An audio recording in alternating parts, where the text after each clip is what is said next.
Hey guys, Aaron Petit here. I want to make sure that I cover all of your questions from Piano Club. And recently, last couple of weeks or so, I've been pretty active in it, but I've dropped the ball on the question answering in the calls. So with that, I'm going to just go through here. There's 5 or 6 questions actually. And I'm going to tag all of you who asked so you can all watch this recording. So here we go. Going back all the way to the beginning. So if you're on the main feed in the Piano Club in school, I'm going to go from the bottom up and answer everything in a row. Place to share struggles. Nobody has posted there recently. I want to kind of bump that thread because certainly with as many people as we have, there's got to be people struggling with things. It could be anything from not practicing well to not making the progress you want. You're struggling with memory. Maybe you're just even struggling to get to the piano. Those are ways we can kind of work through things together there. So now going to the actual thing. I did acknowledge this on the call, but we're on the Furchtwängers exercises. I just did want to point that out to other people. And just a quick note on exercises in general. If you don't know what exercises to do, one of the most important things is to be very clear on what you want to get better at. So if you want to get better at finger work, then you specifically look for exercises that are single fingers. If you want to get better at double notes, then you want exercises that have those. If you want to get better at different hand positions and choreography, then you want exercises for those. And so I have not looked at the Furchtwänger. I'm terrible at German. But a lot of people will be like, what do you think of Hanon? Or what do you think of Pishna? Or what all these other famous ones? And it's kind of always the same answer. It's not the exercise that's good. It's the way you practice it combined with what you're actually trying to get from it. So I just wanted to add that there. What happened to Scriabin? Early Scriabin, and if you don't know him, by the way, that he's a Russian composer. I don't know his exact dates. Google could tell me, but probably like 1870 to 1930-ish. He might have died younger than that. He's in that range. So early Scriabin is like a completely different composer compared to late Scriabin. Why? What makes a composer change styles so radically, in your opinion? And then the follow-up, that's kind of the reason why he's my favorite composer, even though I don't like or understand his later works. So, this is a great question, Nadim. First of all, I have to say that almost every composer actually goes through this. And so briefly, let me give a few examples. Mozart, for the large majority of his life, is very fluffy, major keys, pretty much scales, arpeggios, little trills, nothing like super deep, not fully chordal or anything like this. Then you go to his late period. Well, it's not even a period. It's like the last year, basically. And he writes all these really dissonant, jarring things. Like, check out, if you don't know it, the quote-unquote dissonance quartet. And it has some of the most angst-filled harmony in the opening you've ever heard. Like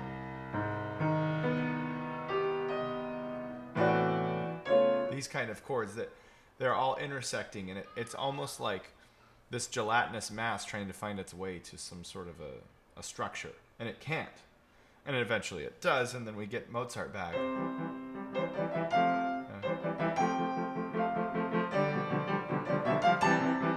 With this sort of thing, right? But up to that point, the first minute and a half is easily as dissonant and as chromatically diverse as Wagner's music is. And so he's basically 50 to 70 years ahead of his time. That's one example. And then, of course, the funeral mass. The Requiem.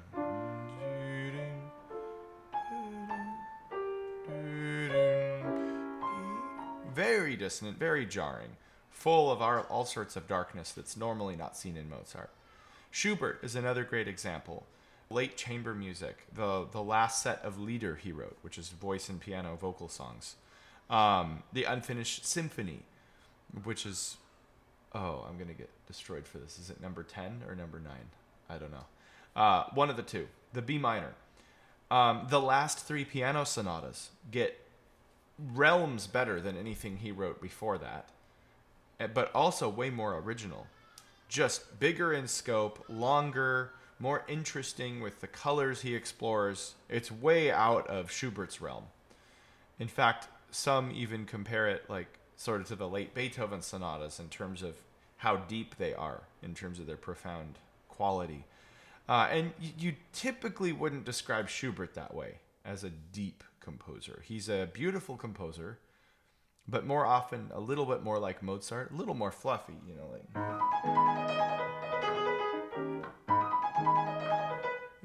it's fun music, but it's not full of depth.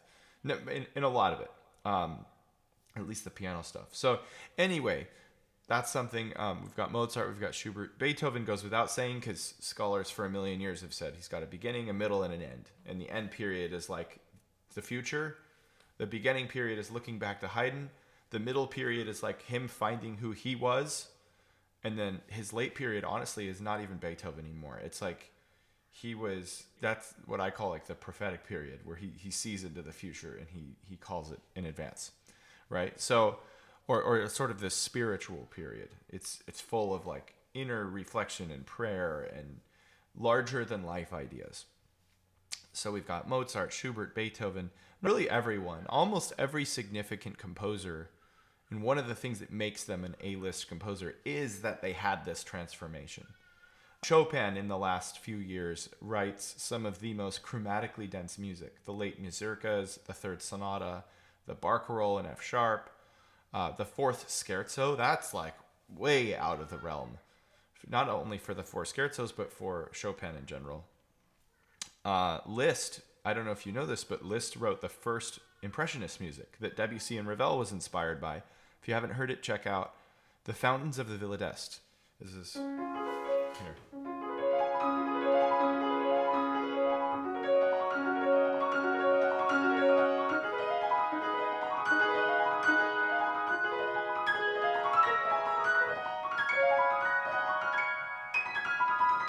Something like this. And it literally straight up has excerpts that Debussy completely ripped off and stole, and Ravel totally stole in Ondine. So it's completely the foundation for that, and it was like 40 years before. Liszt also wrote a fully atonal piece 30 or 40 years before Schoenberg even experimented with atonalism and serialism. And so we get like Nuages Gris, the gray clouds. That's one of them. And then the two lugubrious gondolas, or whatever they're called, among other things in late Liszt's period. But why do I say this? Because part of being a musician is growth. It's developing a larger palette than you ever had before. And it should be that the things you want to play, the things you want to get better at now, are different than what you wanted to do 5 years ago and 10 years ago and 20 years ago. As a kid, I liked the fluffiest music there is. I was super into Mozart. Like, I wanted to play every single Mozart piano sonata. Now I can't even really imagine playing 3 or 4 of them.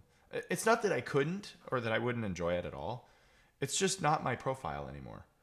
And I think that happens because we get used to things enough. We live with it. And then it fails to catch our attention anymore. It fails to really pull us in the same way it did. So this is, I think, the disconnect of somebody like us. I'm assuming you're about in your 20s like me. Or people in their teens, like just getting into classical music especially. We have the internet and we listen to these composers, like the entire panoramic perspective of their life. You could listen to all of Scriabin's music in one day if you wanted to. Now, I mean, this would be like, 15 hours in a row or something? But it is possible. And my point is that to you, it looks like, whoa, this is so weird. It's so different. But you have to think like this was decades of transformation. And you aren't even as old as Scriabin was. In like, if you started listening to Scriabin when you were a baby, when you're 0, and you were still listening to it now, like, you still wouldn't have reached the late period of Scriabin. And I think that's sort of my main point here is time changes people. It certainly changes composers because they adapt to one sound, they get bored of it, and they have to push the box a little bit and try something new. Then they get used to that, and then they try something new. And this process happens so many times, multiplied by several years, it's inevitable that they will end up sounding completely different than they did when they were young, because otherwise they probably wouldn't have kept playing music. And every single good composer out there has a very large transformation by the end of their life. If you don't believe me, listen to the first 3 pieces of any composer and then the last 3 pieces. Doesn't matter what style, whether it's piano, sonata, symphony, chamber music, just literally compare. Try it. Pick any A-list composer and listen to that and tell me it doesn't feel wildly different. And you can't just pick one piece because there's always exceptions. Like, for example, Beethoven's Second Piano Concerto, B-flat major, has a really wacky cadenza that feels like his later or middle period. And then if you listen to like his Opus 78 Sonata, which is like the end of the middle period, it almost feels like an early period work. So sometimes there's one piece here and there that don't quite fit into this. But in general, if you take several pieces, you'll always see that. So anyway, in terms of the exact styles that makes late Scriabin, honestly, I've never played any Scriabin pieces except read through a lot of the preludes, but I haven't like performed them. And of course, I've looked at the 4th and the 5th sonata and read through probably many of the others at one point. A friend of mine auditioned to college with Sonata number 6, so I got pretty familiar with that because I heard him play it like a million times. And I used to listen to Safranitsky and Sokolov on repeat, play all of the sonatas. I've also listened to Horowitz and Richter. So, I definitely know them in my ear, but I do not understand them in any way. I think you would have to spend quite a long time with them to get it acclimated. But again, that's my point. If you're that composer yourself, you're going to acclimate to your own sound really quickly. Like when I improvise, I know almost exactly what I'm going to do before I do it because I've done it so many times and I get used to it and I like it. And at a certain point, I'm like, man, I need to push out of the box. I don't like this anymore. So anyway, and then just kind of ping-ponging off of Felix's comment here, Wagner's ideas of Gesamtkunstwerk, an all-encompassing, I just can't talk today, an all-encompassing artwork changed him a lot. And this is a whole nother topic. I'm not going to get into this today, but reading about different spiritual schools and sects, the Wagnerian feeling can be seen in Opus 28, Scriabin, especially in the climaxes, and already in pieces like Opus 32, where we can feel a shift of harmony toward the mystic sound. Now, the mystic sound it's very true. So, like, Wagner was getting into this kind of thing.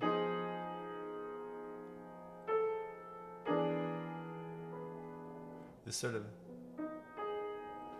magical, ethereal kind of harmony, and Scriabin built on that.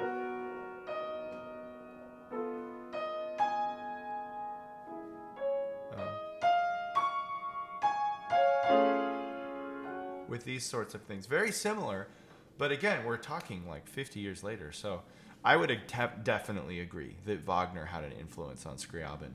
But at the same time, who did Wagner not influence, either for the better or for the worse, after him? I mean, he was just one of those titanic things. It's like if a tsunami hits a bridge, there's going to be an impact.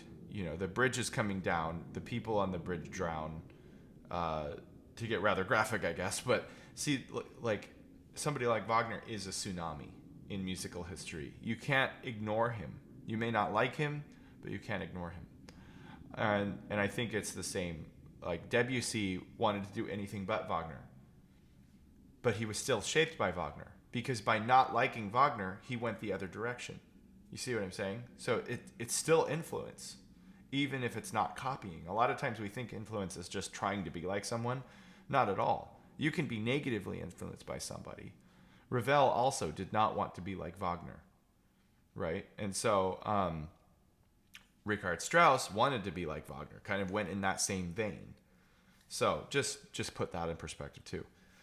Back to Scriabin, I think that with his spiritual development, his feeling for harmony became a bit more vertical, more focused on separate sensual moments than the overall development. I would agree. He gets very involved with just the moment by moment sound. Like, what is this going to give me? Like, I want to enjoy this atmosphere, and then I want to enjoy that one.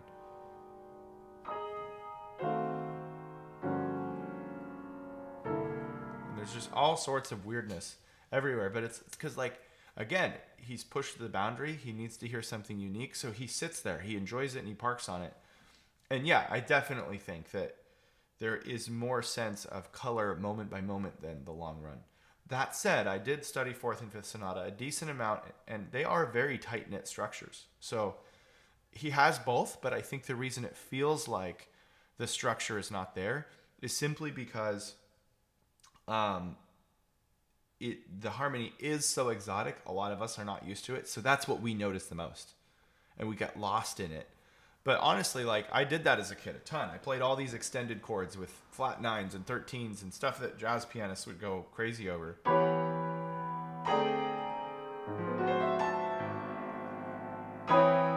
know, and I got used to these things. So, at least in terms of harmony, when I listen to Scriabin, I'm not nearly as lost as I used to be. So anyway, that's a very long explanation. I did not expect to go that long into it. And then Chadi mentioned the Hanon exercises. I also, if you didn't see it in the replies there, I have a video where I specifically have addressed this exact issue before. If you're looking at exercises, go check that out. It's about 11 minutes. So that one's addressed. Composers, this was a good one. And I did put a comment, but I wanted to add a little bit. So, does a composer need to practice their own compositions before they feel like they are played well? Does it come right away? Or do they, as well, need to take a break and practice it? So, to kind of reinstate what I said, it's not possible to fully answer this question because every composer is different. What I do know is that composers, generally speaking, are much more educated in an instrument than non-composers. Most composers did not start by writing music. Let's put it that way. They might have had little composition exercises that their teachers gave them because that was the practice of the day. It was kind of thought like, if you're studying the piano, if you're studying violin, you need to be learning counterpoint and you need to be writing things to practice your skills, reading and understanding craft and all that. In many ways, it was like when we learn language today, we not only read books, but we also have written exercises. We learn vocabulary. We have to practice sentence structure and identify parts of speech. This is all considered a basic education. And if you don't have all of that, you're not really fluent in the language. It's the same with music. And there's been a huge loss of this in our modern culture. People only focusing on moving your fingers and learning to read music and like playing the piece, and that's it. Like, there's such a loss of overall skills. People don't know how to improvise. People can't sing. People don't have very trained ears. People don't have the ability to recognize music structures, play motifs, and all of these things. I'm not saying everyone watching this video or everyone who learns piano. I'm saying the majority of people that say they've learned piano or have taken 5 to 10 years of lessons do not have these other skills. And we just need to go back 200 years to the 1800s and understand that the culture was so different. Completely a different thing. Generally speaking, didn't have a lot of money for it.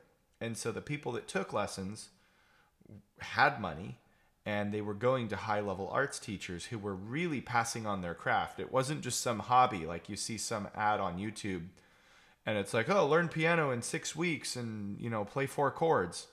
Like, that didn't exist. Nobody was marketing that kind of stuff. That's a very modern thing to just be like, here's a little small skill, and you can impress your friends and make your date cry with, like, the popular or something. Like, all these kind of catchy YouTube thumbnails and things. That's it. What are we going to do about it? But that's kind of ridiculous if you think about actually becoming a true musician. Like, that's just not the way we should be thinking or getting into it. And again, that wasn't the culture back then. So we start with an arts education that includes, first and foremost, playing an instrument. But from there, quickly branches to all these other skills. And then what often happened is people never said, I'm going to be a composer or I'm going to be a pianist. It was both. It was just, they both did all of it. For the most part, Liszt performed a ton. He also wrote nearly 1,000 pieces. Brahms, definitely more of a composer than a performer, but he still did perform. He got up on stage and played his own works. Apparently not very well, but he still did it. Clara Schumann, both a pianist and a composer. And Mozart would not only perform his own works, he would improvise in front of crowds for 4 or 5 hours at a time sometimes.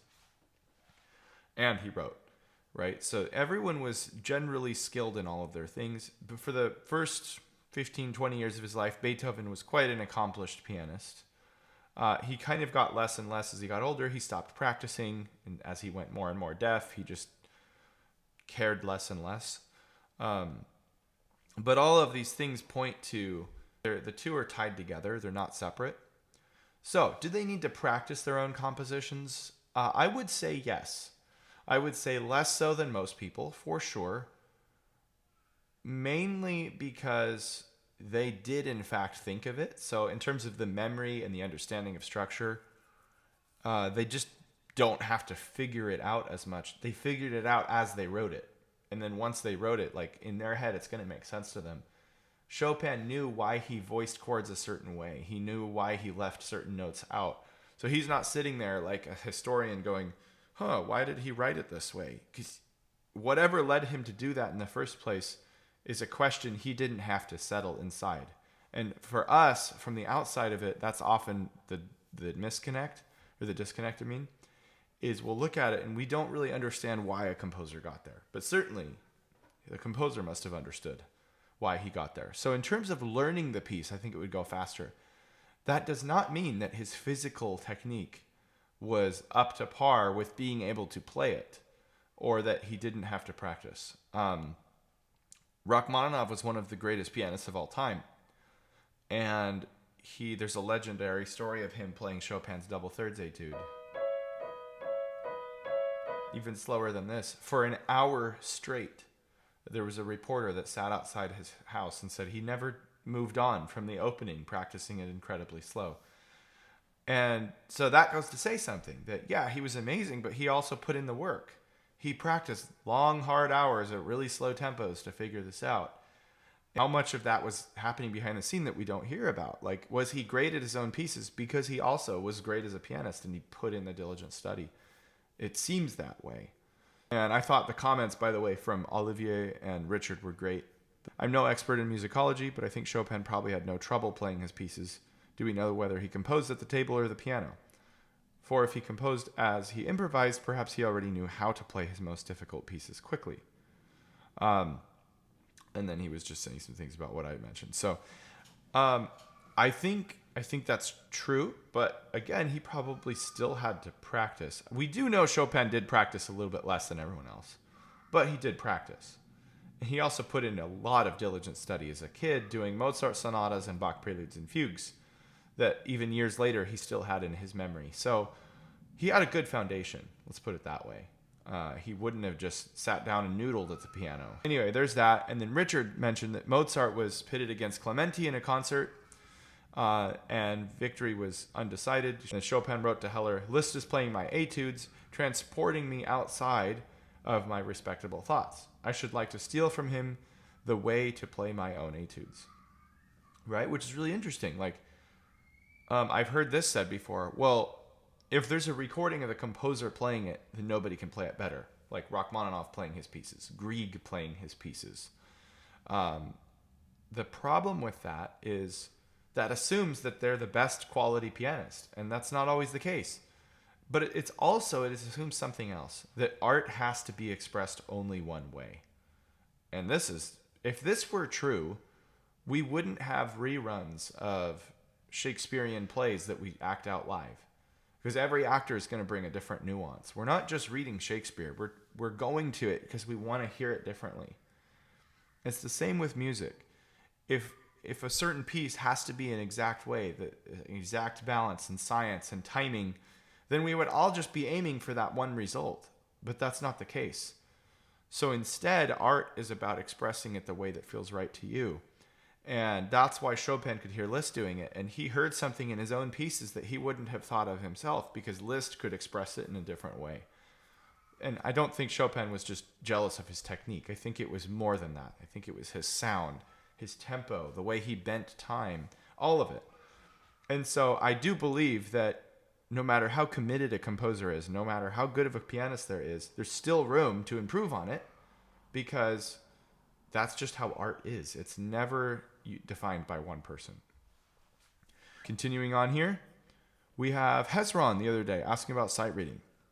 What is the best way to practice sight reading? I've been struggling with this for a while now. Before I get into Rachel and Brian's and Olivier's responses, I want to give a push for the classroom. In the classroom setting, there's a link to all previous recordings here. It's called Topical Tutorials. Now, you do have to be like a level 3 member, I think. So you're going to have to engage, get some points and all that. But Olivier got to level 3 the first day he joined the group. So you can get there very quickly. I have already like 9 videos on sight reading, and they're all just different perspectives, different ways you can mix it up to practice it. Biggest takeaway right now, before you get into those, is sight reading is a learned skill. You don't just have the ability to sight read. You do it over and over, and then eventually you are able to do it easier. You also have to have an intention behind it. You can't just look at music and try it and fail and then say, I'm better at sight reading. There's so many ways to break it down and practice specific skills within sight reading, and that's how you can get better at it. Classroom, it has all those topical tutorials. There's like over 100 videos now in there that are all based on what people actually need, topic or organized and everything. So now to get into the other 3 responses. Rachel saying, play every day things that are several grades below your level. I've personally been going through the Keith Snell sight reading books, short and sweet exercises, 10 levels. I think this is a great tip. If you are reading at the level you can play, keep in mind it took you months probably to learn a piece that you can play. So you can't expect yourself to sight read at that level. It's just not realistic. You're going to miss so much that you actually won't really get better. So let's say you're a grade 5 pianist. Find a grade 2 piece to sight read. And then if that's like pretty hard for you, but you can do it without too much strain, then try to start pushing yourself to grade 3, but nothing beyond that. Because that allows you to actually pick up on more. And what you're building in sight reading is not the complexity, but the fluency. So if you can get fluency at a lower level, then it becomes easier to climb the ladder faster. I'm going to tag everyone here after to watch this. But Brian says, my teacher pointed at the Schaefer books that have snippets starting from a super simple and slowly getting more difficult. Which is, thank you for linking the IMSLP. That's awesome. The idea here is play through smoothly, but whatever tempo you can do it. No more than 2 runs through a snippet, as after that you're not actually sight reading it, but learning it instead. I agree with Rachel as well. Play pieces significantly below your level. Piano Syllabus, he gave a link, is a good resource that has pieces with difficulty ratings and fairly easy to browse. This is awesome. So thank you, Brian, for all of that. That's great that you gave the links and everything. Yeah, I would agree. Also, like a book that has snippets that you can go in order is great. And also you make a good point about reading it more than twice. I would say even reading it more than once is not actually sight reading. Because, I mean, if we're being really technical, sight reading is you've never seen it, you look at it, and you read it. It's just like we read a book. Most of us do not read books 2, 3, 4, 5 times. You read it, and you're sight reading, basically. So people that say they can't sight read and that they'll never have the ability is ridiculous. Because I guarantee if you pick up a book, you can read it, and it's because you learned it. But how did you learn it? Here's where I disagree with Brian, or I'm going to word it differently. Yes, the second repetition is not sight reading, but that doesn't mean you can't get value from doing it multiple times. And now let me explain why. Again, The Savvy Musician. It's a great book if you want to be an entrepreneur like me. I'm going to read a sentence, just completely random here.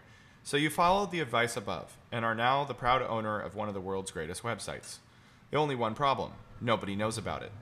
If you've done the job well, those who became familiar with the page will return many times. Okay, I'm going to stop reading, but I have not read this part yet. I didn't read any of these words incorrectly. I didn't stumble through it, maybe like a little bit. But it wasn't very hard for me to read, and I understand it. That's sight reading. Now, I did this because when I was in preschool, kindergarten, first grade, my teachers showed me what a letter is. They said, this is S. I learned capital S and lowercase s. And please follow me on this. It seems a little boring, but there's a really important lesson here. Capital S, lowercase s. And I learned what it looks like. I learned what it sounds like, and I learned how to speak it myself. 3 things at minimum. Then I saw it 25,000 times over the next couple of years in every, a magnet on the fridge and a block on the floor that I played with and whatever else, I don't remember. But I learned all the letters, and then I learned my 2-letter words. So, if, 3-letter words, and, the. Started hearing these things and sounding out words, right? Then it built to more complex words in 2nd grade, 3rd grade, 4th grade. Then I learned sentences, very simple ones. The dog walked. The dog ate a bone, whatever. And I started making associations. All the while, I'm learning it, I'm seeing it, I'm hearing it, I'm speaking it. From different angles, I'm learning the information. And over time, now a sentence is so easy for me that reading it on a page is not hard anymore. Right? So it's not just that I saw a book as a kid, as a preschooler, and my parents were like, read it, read it, read it, read it, read it. And for 100 days, I tried to read it, and then I could read. That is never how learning works. And I think you can see the absurdity of that from a reading perspective. Then you have to apply it to a sight reading perspective. It's no different. We think, oh, well, sight reading is harder. No, it's a learned skill. It's a learned skill that everyone can get good at if you just put in the time. And this is why I wish music education in this country, at least, the U.S., was a lot better. I wish that in public school, we were all required to learn music at a high level, and just like they teach us our letters, they would be teaching us everything else, the fundamentals, so that when people are in 4th grade, they're not picking up a band instrument for the first time and learning what a quarter note is. That should be in the early stages, just like preschool. We should have wooden blocks that are 8th notes. So these things are branded into people's brains. That's a lot of the problem is you have these huge skills to learn that comes way after you've already learned all these things in linguistics. And there are kids that speak 2 languages by the 4th grade, and they still haven't learned what a quarter note is, right? So not to say you can't learn it later, but just understand, how long did it take you as a kid to learn these things? How much repetition? How many streams of learning came in to make this fluent for you? You can't expect to go to a lesson for an hour a week, practice for 20 minutes a day, and learn how to do this stuff. It's a lifetime skill, right? But it's also one that when you give it that, can be so ridiculously fluent, people can sight read even almost the hardest pieces at very little exposure and almost be able to play it. So think of it this way. Break it down. And this is why I say several runs through the same thing can help. Because yes, you're not sight reading it after the first run, but you can practice sight reading. You can practice absorbing more in your reading as you try it again. Because now you can break it down into other things to pay attention to. You can take one pass and go, I'm not going to miss the rhythm, but I'll miss everything else. You can take another pass and go, I'm not going to miss the dynamics, but I'll lose the rhythm. You can take another pass and go, I want my pedaling to be really clean and really appropriate, but who cares if I have some mistakes? You can take another pass. You see what I'm saying? You can focus on one area and get really fluent in that instead of just trying to get it all right. Because that is like a preschooler reading a book and their parents just saying to 100 times in a row, read this. They're not ready to read it because they haven't learned the individual units first and then pieced them together. So anyway, this is a long response there, but I don't know what's after this. But Olivier said, I love the Schaefer books too, which thank you for that too, because I haven't even heard of them before. See, I'm learning things all the time. More and more resources are constantly coming my way. People in my DMs and my emails are like, hey, check this book out, check that book out. I'm like, if I took all of the recommendations that everybody throws at me, I would literally never make another piece of content. I would never get in practice. I'd never spend time with my family. Like, at some point, it's just overwhelming. So I'm with you in all of that. I know some of you have felt really overwhelmed and like, what do I even learn? What do I focus on? I think getting better is more about what not to focus on than what to focus on. But that said, I'm not knocking this. I'm just sharing that there's so much I never have time to look into myself. So that's why I love community, because you can get stuff from other people that maybe that's exactly what you needed. But oops, that was probably very loud. I accidentally hit the mic. Olivier says, I've used to sight read Bach chorales. I did that. Great idea, because it's in 4 parts. You can also try Paul Harris's Improve Your Sight Reading books in 8 volumes. Depends on your level of sight reading. You can find so many books on IMSLP. I like the Concone collections, which are collections of songs with piano accompaniment, and there are many pieces by Gerlit, Reinecke, and Schmull, for example, which can be used for reading. Oh, and I've never thought to type in sight reading on IMSLP. That's a great tip as well. So this community is awesome. Like this is exactly what I had in mind when I started this group. This post right here. Somebody asks a question, 3 different people give their advice, all very valuable, all very helpful, gives different perspective, and people are even responding to each other's comments. Like this is beautiful, guys. Please do more of this. If the group was nothing but this, I think it would be very valuable. And then on top of that, the calls that I gave, of course they're valuable, but the goal was actually the community aspect when I first started this in July. And that's why I moved from just doing Zoom calls and Discord to actually having a platform where we could treat it like social media, but just for piano. Under the Ask Your Best Piano Questions tab, we have Joe putting in 2 and Yulia putting in 1. I hope I'm saying that right. So here we go. I'll try to go through these as in depth as I can, but also without going crazy, because I can go crazy. Beethoven's Emperor got thrown off by the writing in the first few measures because of the free-handedness of it all. Opening E-flat major scale gets written as 4 16th notes, then 3, then quintuplets. He's like, why, man? Well, before I go on, here's why. Here's my theory. And let me do it as written first.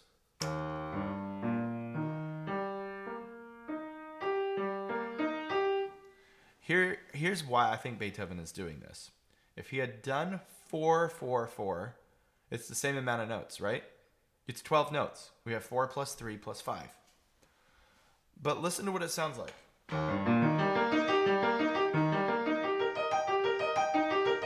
Right? It's a little dull. We are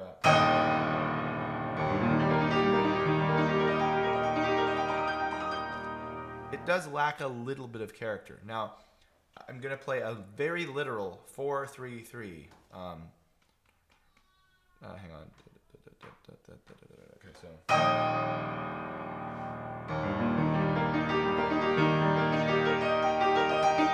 something like this, and a little faster.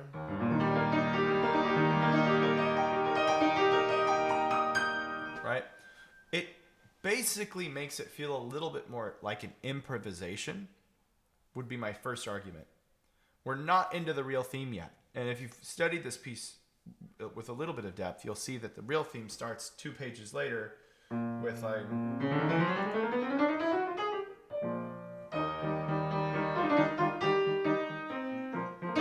Right? And so the opening is not meant to feel settled. It's meant to be like it's exploring territory. The orchestra's holding out a chord.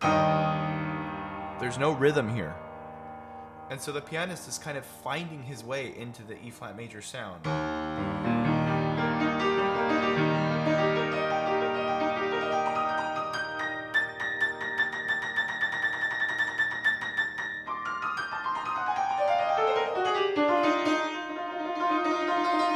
Right? It's almost meant to be like, I don't know where I'm going. I'm just enjoying playing the piano.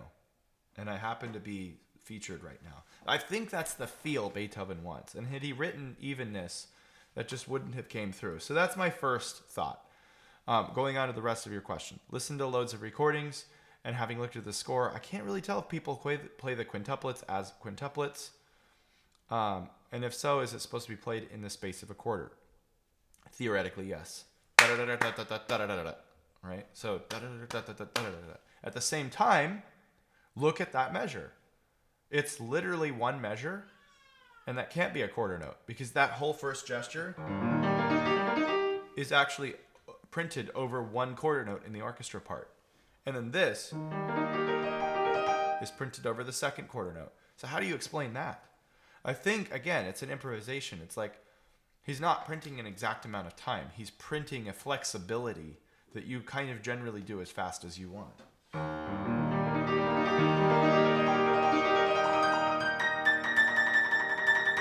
That could be legitimate. I could also hear it as...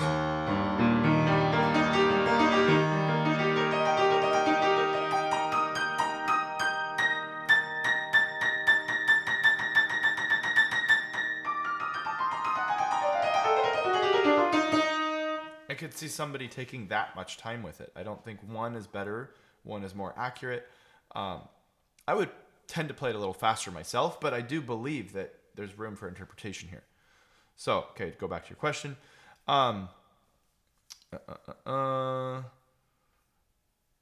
Yeah, so not exactly a space of a quarter. Not in terms of the quarter note that will come later on. Because that's...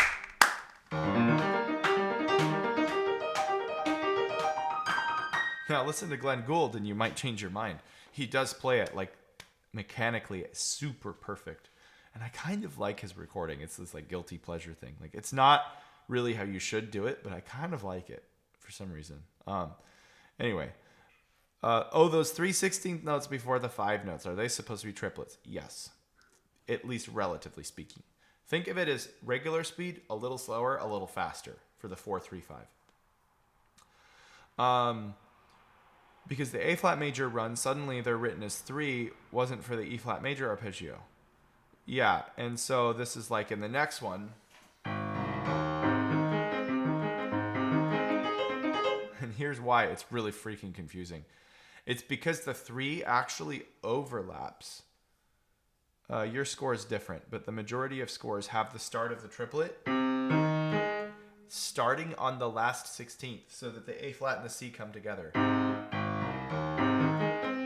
And that's why it's specifically marked a 3, so you don't think that it's actually the last 16th note. It's a triplet starting at the end of the 16th note. And that's all the more reason to not measure it. Because it's just not going to work that way. Because it's not...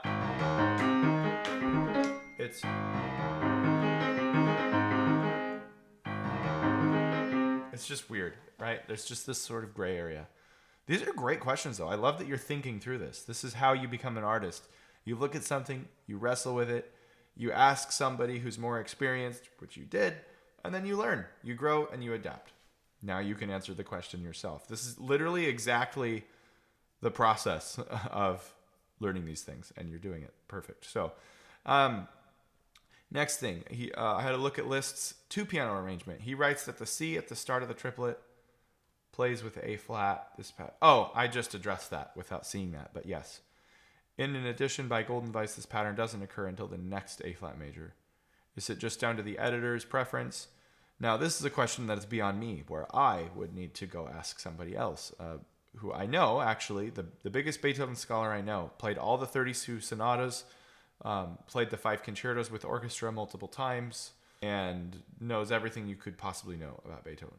I recently bought Barry Cooper's. Oh my gosh, I am so glad you bought that. That is the very best one.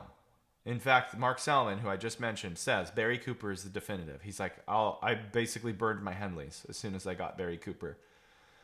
Because he specifically goes through every source material and makes the best decisions on like the stylistic periods of the time and which ones are meant to be what and all that. So yeah, you're in good hands there. Unfortunately, there's not a Barry Cooper version of the concertos yet. I'm sure they'll come out with one before long, as the ABRSM one is rather recent. I think last 5 or 10 years. So anyway, yes, it is definitely highly recommended. Third picks are Golden Visor. The other one is from Liszt. Yeah, and the Liszt one is more accurate. Like even Henley prints that one. So for what it's worth, great question. I'll squeeze in another puzzling thing about Beethoven on the 4th movement of the Hammerklavier Largo. Admittedly, I have never even sight read this Largo, so we'll see if I can answer this.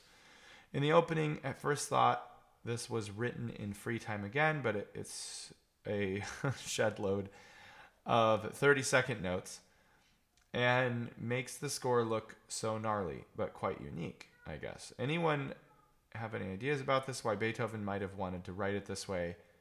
Can it be written another way? Write it in 16ths, then change the metronome time.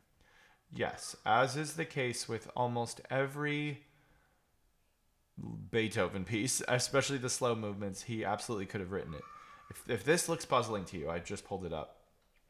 Look at this, the third piano concerto in C minor, second movement, and you're going to freak out because it's way harder to read than this. There are 32nd notes, there's 64th notes, 128th notes, and even 356th notes or whatever they would be. I'm pretty sure. Like, it's ridiculous how many beams and stems and dotted figures there are. And yet it's all over like an eighth note that's super slow.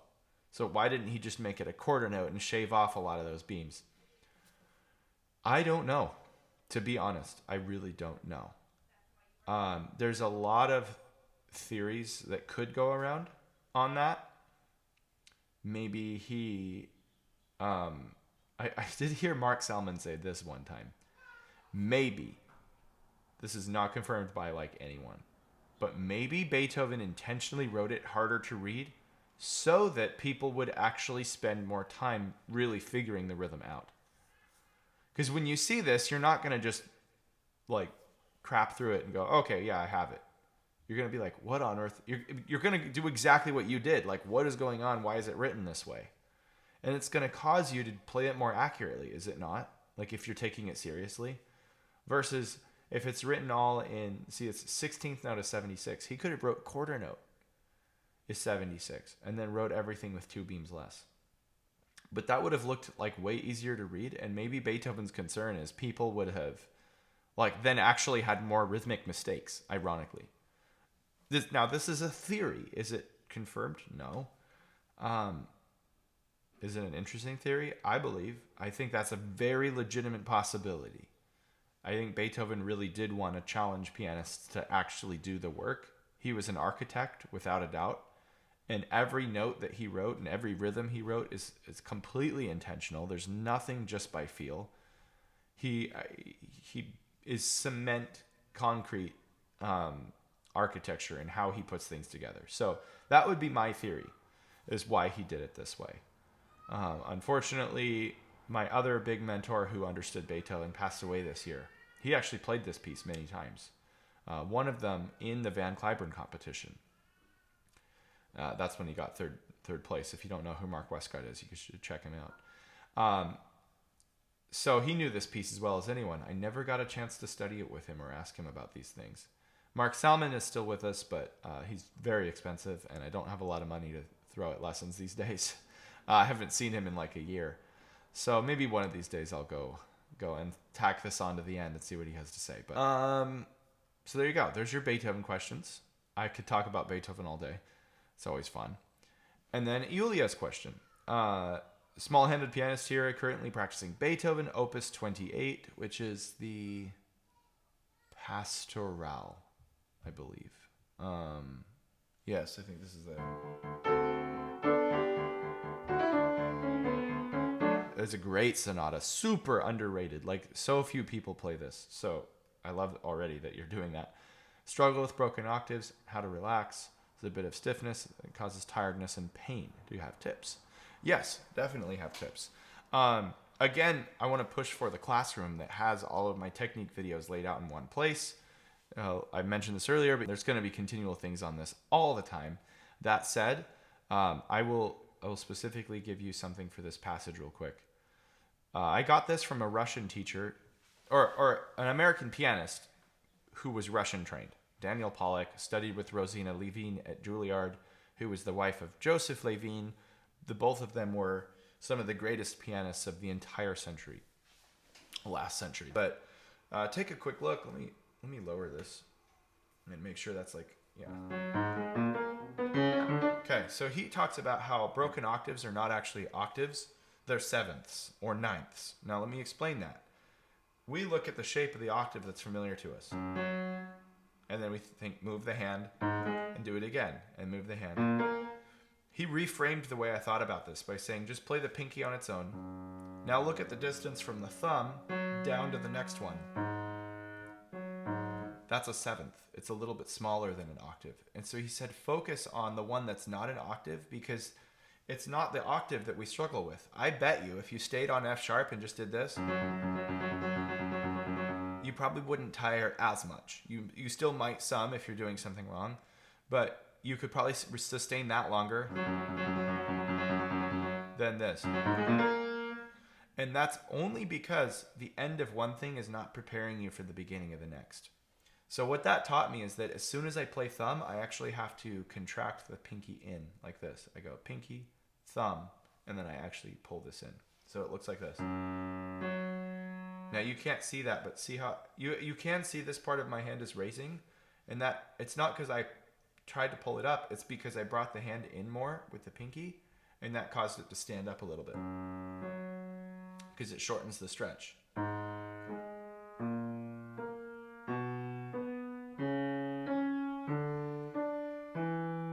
Right? So there's this constant adjustment.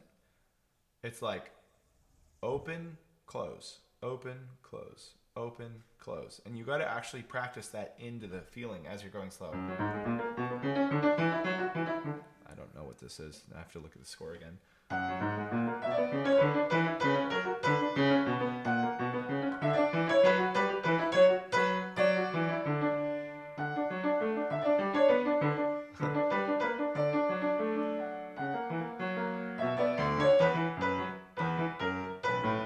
Okay, and to make matters worse, it's rather complex in how far it's jumping.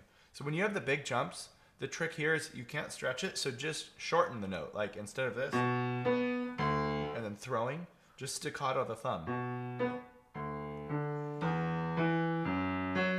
And then this one, the F sharp. Right? There's this real sense of you got to stay in time, so you got to do whatever it takes to do that. And you can't do it if you're holding everything equal value. So a couple notes you have to cut short. Other ones you have to bring the hand in. Other ones you might even have to extend the hand if you're going the other direction. I'm trying to see. Like, yeah, this one. F sharp down to E. Now maybe you can stretch a ninth, maybe you can't, but you should still be sort of mentally thinking I have to prepare the E.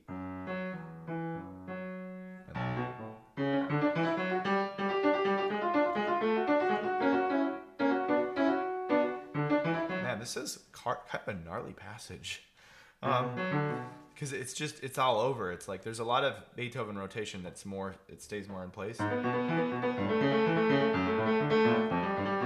That's from the Opus 2 Sonata, and it doesn't it's like big, but they don't move all over, and this one's just constantly moving, even more so than Petit. Whatever it is, right? It's like you get a lot of mileage in one location. So I will give you, this is a fairly challenging thing in regards to rotation.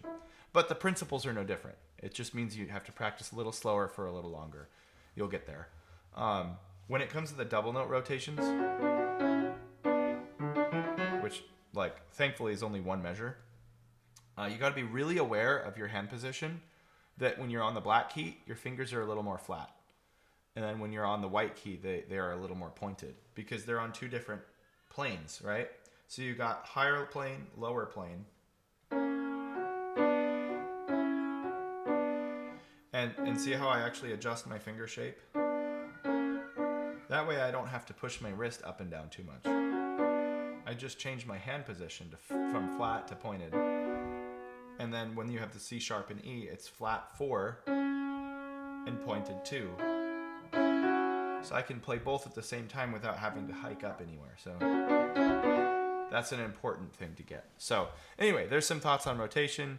And again, for future technical concerns, most of these concepts are already videos I have made. It's not going to be specific to your repertoire, but it's at least the right concept that you can plug into your repertoire. So when you're a level 3 member, you end up going into the classroom and you get all of these things topically organized.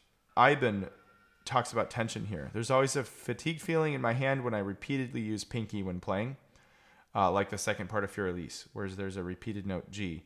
I have to strike with my pinky finger. Is there any way to reduce this or to improve my technique? So, Olivier, thank you for linking that. And then you suggested, perhaps you could check that you're articulating with your fifth finger properly and that you're not compensating for its weakness with your arm, which tires more quickly with repetition.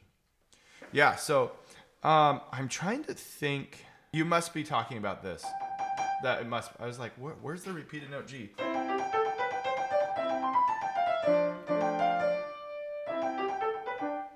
don't know. Something like this. Again, I have not played this piece, so that's my best shot by ear, and I've taught it a couple of times, of course. Here's what I would recommend. There's a couple things that, yeah, he said that you're articulating with your fifth finger. Good one on that, Olivier. It's true. What a lot of people will do is use their arm. I'm going to really exaggerate here, like it comes all the way down.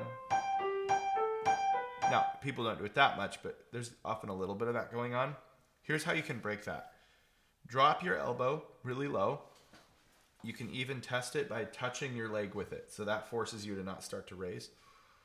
And then lift your pinky as high as you can without the other four fingers moving, which won't be that high. Like, this is the max I can get. If I use my other hand, I can go beyond that. But I already start to feel a little pull and stretch. So you want to be really careful to not go crazy here. But just simply practice up and down, up and down, up and down. And the reason this is going to help is because it will, if you can get the repeat through the finger feeling, you won't have to do it through the arm feeling. So you'll play lighter and faster and have less tension. Right? Then you can practice the same thing, but the opposite. Instead of exaggerating how high, you want to limit how high. So you go to the bottom of the key, and then you only return to the top of the key. Your finger never leaves the key. This is a great technical tip. Like this. See, the finger's like always touching it like it's glued. Now, realistically, you probably aren't going to stay that close to the piano. That feels a little limited.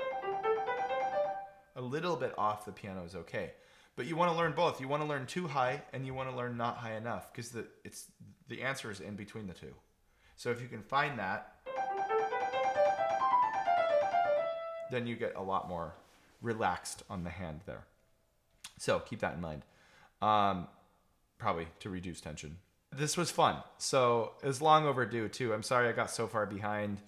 Been just absolutely swarmed recently with work and ideas and things to sort out, and just it's been very overwhelming, to be honest. So that said, I'm officially caught up. I responded to everything, which feels good, and I'm excited for where this group is going now with the new structure. If you haven't noticed it yet, the classroom has a lot more features. It's cleaning up all the time. I'm cutting out posts that are no longer relevant. Like, I really want this group to be really tight-knit, really easy to use, easy to follow, and super valuable for you all. And I hope that today's video is an example of that. So in any case, if you have questions on this, drop them in the chat for where I've put this video, and we'll go from there. I will see you all soon. Best.